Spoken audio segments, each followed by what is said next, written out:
بسم اللہ الرحمن الرحیم۔ سامعین کرام، آج چونٹی کے حوالے سے کچھ فیکٹس لے کر آپ کی خدمت میں حاضر ہوں۔ بہت دلچسپ ویڈیو ہونے والی ہے، ویڈیو کو پورا سماعت کیجیے گا، اور ہاں یاد رکھیے گا نئے آنے والے دوست چینل کو سبسکرائب ضرور کر دیں اور بیل آئیکن کو دبا دیں، ساتھ لائک کرنا نہ بھولیے گا۔ آئیے ویڈیو کی طرف چلتے ہیں۔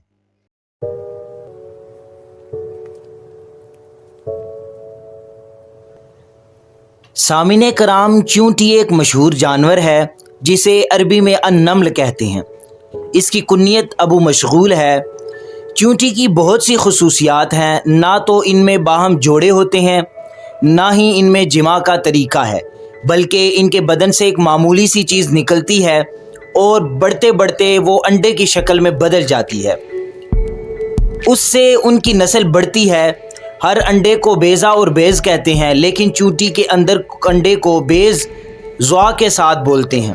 چونٹی رزق کی تلاش میں بڑی بڑی تدبیریں کرتی رہتی ہے۔ جب کوئی چیز اسے مل جاتی ہے تو دوسری چونٹیوں کو فوراً بلا لیتی ہے تاکہ سب مل کر وہ خوراک کھائیں اور اٹھا کر لے جائیں۔ کہا جاتا ہے کہ یہ کام کرنے والی چونٹیاں تمام چونٹیوں کی سردار ہوتی ہے۔ اس کی فطرت اور عادت یہ ہے کہ گرمی کے موسم میں سردی کے لیے اپنی غذا اکٹھا کر لیتی ہے، اور رزق اکٹھا کرنے میں اس کی عجیب تدبیریں ہیں۔ مثلاً اگر کسی ایسی چیز کا ذخیرہ جمع کیا ہے جس کے اگنے کا اسے خطرہ ہوتا ہے تو اسے وہ 2 ٹکڑے کر دیتی ہے۔ جیسے دھنیا، وہ دنیا کے 4 ٹکڑے کر دیتی ہے جس کے بارے میں اسے علم ہے کہ اس کے دونوں حصے اگ جاتے ہیں، اور جب دانے میں بدبو اور سڑاند پیدا ہونے کا خطرہ محسوس کرتی ہے تو اسے زمین کی سطح پر لا کر بکھیر دیتی ہے اور اسے سکھا کر پھر اپنے بل میں واپس لے جا کر رکھ دیتی ہے۔ اکثر یہ عمل چاند کی روشنی میں کرتی ہے۔ کہا جاتا ہے کہ اس کی زندگی کی بقا اور اس کا وجود اس کے کھانے کی وجہ سے نہیں، کیونکہ اس کے جسم میں ایسا پیٹ ہی نہیں ہے جس میں کھانا جائے، بلکہ اس کے بدن میں 2 حصے ہیں اور دراصل دونوں الگ الگ ہیں، اور اس کو دانا کاٹتے وقت جو اس سے بو نکلتی ہے صرف اسی کو سونگھ کر طاقت ملتی ہے، اور یہی اس کے لیے کافی ہو جاتی ہے۔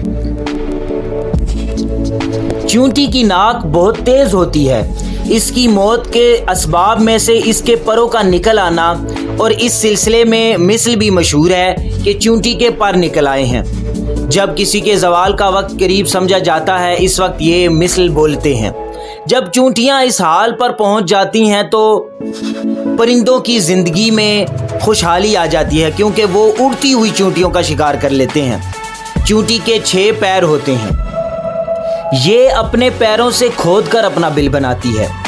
جب یہ اپنا بل بناتی ہے تو اس کو پیچ در پیچ ٹیڑھا کر کے بناتی ہیں تاکہ وہاں بارش کا پانی پہنچ نہ سکے، اور کبھی کبھی اسی مقصد سے یہ اپنا گھر 2 منزلہ بھی بناتی ہے تاکہ ان کی خوراک کا ذخیرہ نم نہ ہو جائے۔ جانوروں میں چونٹی کے علاوہ کوئی ایسا جانور نہیں ہے جو اپنے بدن کو 2 گنا یعنی ڈبل بوجھ اٹھا کر بار بار لے جائے، اور یہ تو اپنے سے کئی گنا اٹھانے کے لیے تیار ہو جاتی ہے، بلکہ کبھی کبھی تو کھجور کی گٹھلی اٹھا کر لے جاتی ہیں اور ان کے کسی کام نہیں آتی، لیکن اس کی حرص و طمع اسے اس بات پر مجبور کر دیتی ہے اگر یہ زندہ رہ جائے تو ایک کئی سال کے لیے کھانے کی چیز کا ذخیرہ کر لے، مگر بیچاری مجبور ہے کہ اس کی عمر 1 سال سے زیادہ نہیں ہے۔ اور عجیب و غریب بات یہ ہے کہ یہ زمین کے اندر اپنا مسکن بناتی ہے، جس میں گھر اور ان کے کمرے دہلیزیں بھی ہوتی ہیں، نیز ایسے لٹکے ہوئے کانٹے بھی ہوتے ہیں جن میں سردی کے موسم کے لیے دانے اور دیگر چیزیں جمع ہوتی ہیں، اور ان میں بعض چونٹیوں کو زرفارسی بھی کہتے ہیں جو دوسروں کو تکلیف پہنچانے میں بھیڑ کی طرح ہوتی ہیں۔ ایک قسم کی نمل الاسد بھی کہتے ہیں جن کا سر کا حصہ شیر کی طرح ہوتا ہے اور پچھلا حصہ چونٹی کی شکل کا ہوتا ہے۔ سامعین کرام، چونٹی کو مارنے کے بارے میں علامہ دمیری فرماتے ہیں کہ ہمارا مسلک اس کی اجازت نہیں دیتا، کیونکہ حضرت ابن عباس رضی اللہ تعالیٰ عنہ کی روایت میں حضور نبی کریم صلی اللہ علیہ وسلم نے کچھ جانوروں کے قتل کرنے سے منع فرمایا ہے، جن میں چونٹی بھی شامل ہے۔ روایت اس طرح ہے کہ حضرت ابن عباس رضی اللہ تعالیٰ عنہ فرماتے ہیں کہ حضور صلی اللہ علیہ وآلہ وسلم نے 4 قسم کے جانوروں کو مارنے سے روکا ہے۔ نمبر 1 چیونٹی، نمبر 2 شہد کی مکھی، نمبر 3 ہدہد اور نمبر 4 پر لٹورا۔ دوستان من، قرآن کریم کے اندر ایک پوری سورت کا نام بھی اسی چیونٹی کے نام پر ہے، سورۃ النمل۔ آئیے ایک بڑا دلچسپ واقعہ آپ کو سنائی دیتے ہیں۔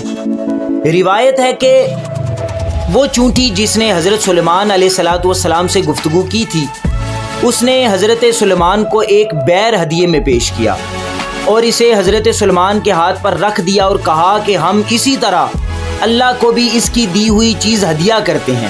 اگر کوئی بے نیاز ہوتا تو اللہ سے بڑھ کر کوئی نہیں، اور اگر اس عظیم الشان ذات کو اس کی شایان شان پیشکش کی جائے تو ٹھاٹے مارتا ہوا سمندر بھی حق ادا نہ کر سکے، لیکن ہم اس کو ہدیہ دیتے ہیں جو ہمیں محبوب ہے، تاکہ وہ ہم سے خوش ہو جائے اور ہدیہ دینے والے کی قدردانی کرے، اور یہ معمولی سی چیز ایک شریف کا عطیہ ہے، ورنہ اس سے بہتر ہماری ملکیت میں کوئی چیز نہیں ہے۔ حضرت سلیمان علیہ السلام نے فرمایا کہ اللہ تمہیں برکت دے۔ اس میزبانی اور دعا کی برکت سے یہ چونٹیاں اللہ تعالیٰ کی مخلوقات میں سب سے زیادہ شکر گزار اور سب سے زیادہ اللہ پر توکل کرنے والی ہیں۔ سامعین کرام، چونٹی کے انڈوں کو لے کر اگر سکھا لیا جائے اور اسے کسی جگہ لگایا جائے تو اس جگہ بال نہیں اگیں گے، اور اگر ان انڈوں کو کسی قوم کے درمیان جو اکٹھی ہو پھینک دیا جائے تو وہ تتر بتر ہو کر بھاگ جائیں گے۔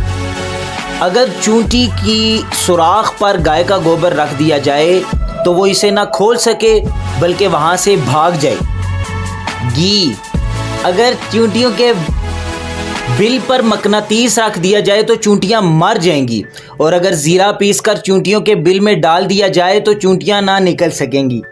سامعین کرام، اسی طرح اگر خواب میں چونٹیاں دیکھیں تو اس کی تعبیر کیا ہوگی؟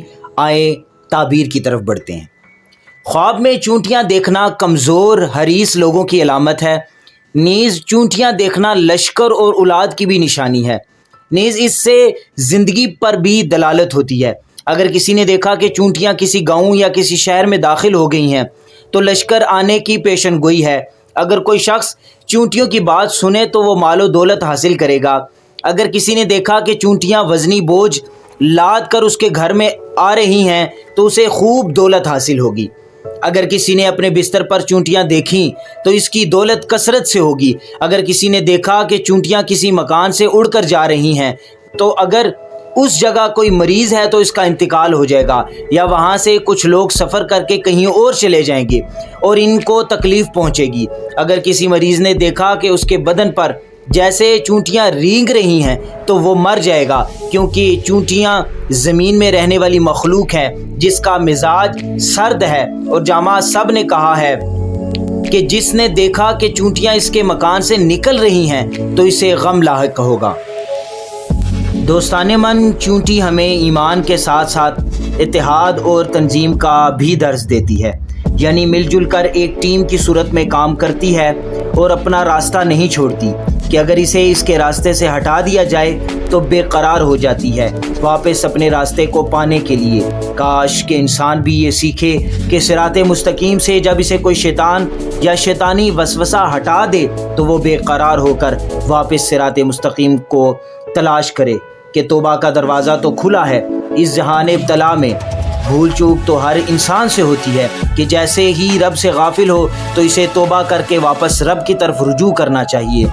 پھر انسان مل کر ایک معاشرہ بناتے ہیں، ایک مضبوط معاشرہ جو ان کو ایک مقصد سے جوڑتا ہے، اور کوئی طاقت اس معاشرے میں اپنا اثر قائم نہیں کر سکتی۔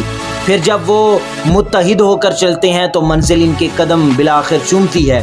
شرط یہ ہے کہ ایمان بھی ہو، یقین بھی پختہ ہو، اور مایوسی کو قریب بھی نہ آنے دیں۔ نیت درست اور ارادے مستحکم ہونے چاہیے، اور تنظیم ضروری کہ ہر کام بہتر طریقے سے کرنے کے لیے نظم و ضبط کا ہونا بھی ضروری ہے۔ تو چونٹی مینجمنٹ بھی سکھاتی ہے جو کسی بھی معاشرے کے تمام اداروں کے لیے بنیادی اور بہت ضروری ہوتا ہے۔ پھر دفاع کے لیے بھی اتحاد شرط ہے، ورنہ قومیں اتحاد کے فقدان کے باعث قابل تسخیر ہو جاتی ہے۔ کسی دانا کا قول ہے کہ اتفاق میں برکت ہے۔